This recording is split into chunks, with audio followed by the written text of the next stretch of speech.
बनाएंगे काढ़ा। इसके लिए हमें चाहिए हारसिंगार के पत्ते, तुलसी और लेमन ग्रास, चम्मच अजवाइन, 4-5 लौंगे, 4-5 काली मिर्च, 1 दालचीनी का टुकड़ा, 1 बड़ी इलायची में कूट लेंगे।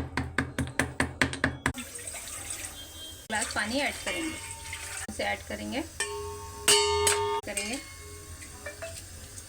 मसाले कूटे थे वो ऐड करेंगे। इसे हम आधा होने तक पकाएंगे। काढ़ा बनकर तैयार है। इसको मैंने आधा होने तक पका लिया था।